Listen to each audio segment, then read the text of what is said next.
every day it feels like more trickles out about this Trump assassination attempt shooter. More trickles out, and the more updates that we get, the more questions we have. And honestly, the more it just like new information up triggers the bullshit meter.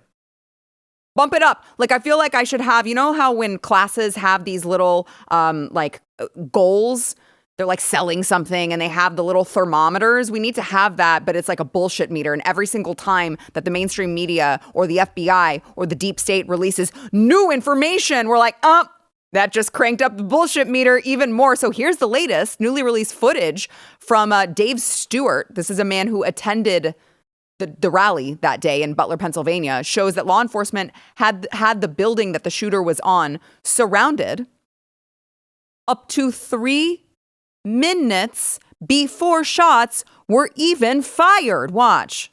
That's all we wanted to do. If he was doing the job, I wouldn't even be doing this. There's cops surrounding this whole entire building right now. They look to be pretty aware of what's going on. There's something going on in this building. Yeah, you think? Instead, I'm here with you fighting like hell to get a senator elected and to make sure Oh my God. we get back the White House, because if we do, we're going to make No There's urgency. somebody in this building. We're going to make it. And it's not easy, because we have millions and millions of people in our country that should be here. Hello? Criminals. We're walking and we're walking. And we're walking and we're casually walking.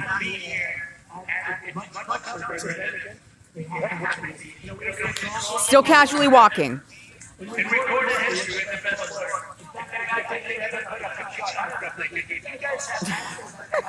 Those of you listening on audio, there's a You don't mind if I go random person on a horse with a Trump waving a Trump flag, which is just chef's kiss on this.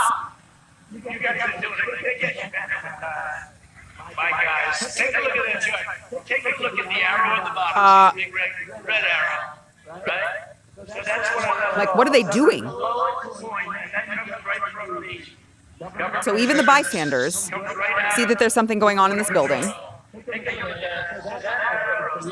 Everyone's like, what the hell's going on?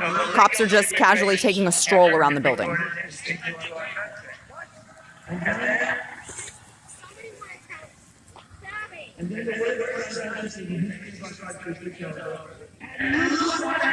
Make yourself small, bro. I don't know what's going on.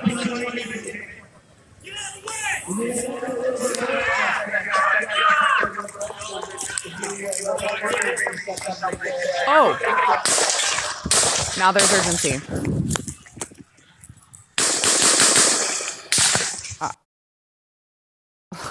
I just, again, everything that comes out is completely incomprehensible to me, that this was not some sort of inside job, even if it just means that like someone knew that something was supposed to happen and just decided to not show up, decided to just let it happen. I don't know what exactly it was, and I'm very fearful that we may never know.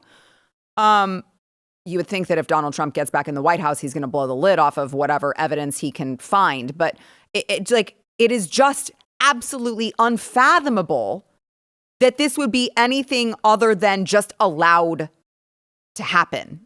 Why else are you surrounding the building like that?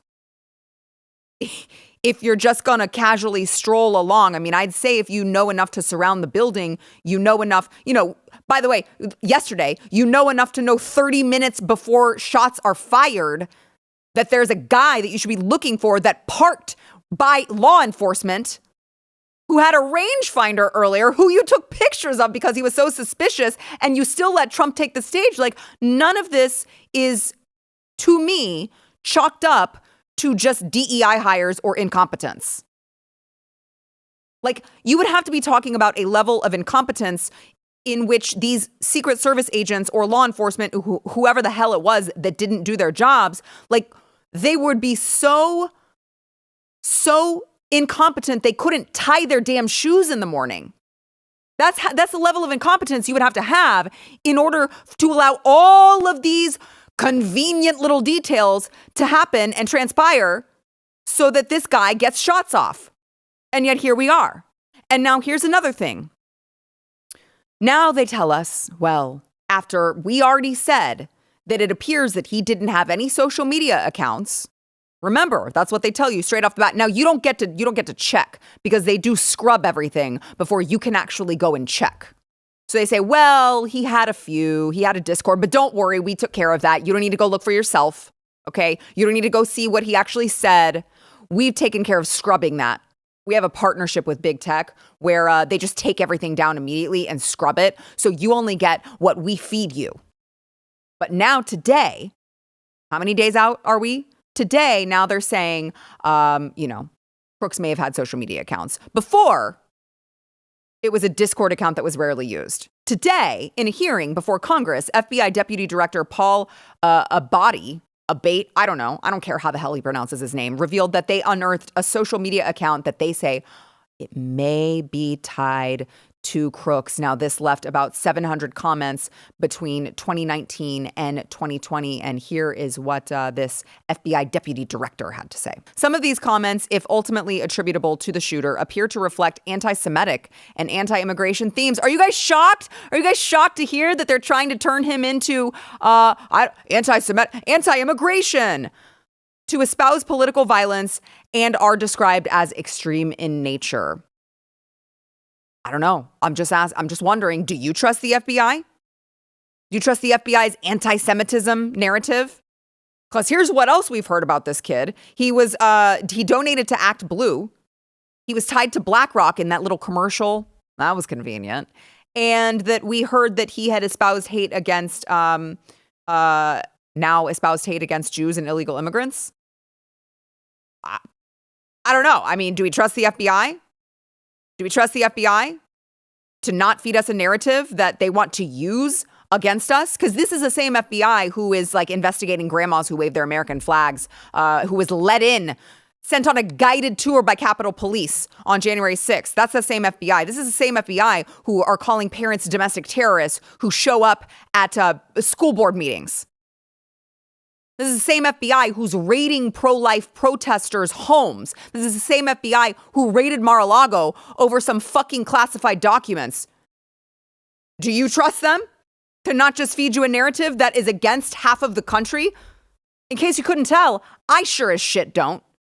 So the Gab CEO, Andrew Torba, responded to all of this on X, which is kind of funny because he owns Gab. But he said that whatever the social media account the FBI found, he said it had nothing to do with what he was told. So he said the FBI's claim is not consistent with Gab's understanding of the shooter's motives based on an emergency disclosure request we received from the FBI last week for the Gab account Epic Microwave, which based on the content of that emergency disclosure request, the FBI appeared to think belonged to Thomas Crooks. So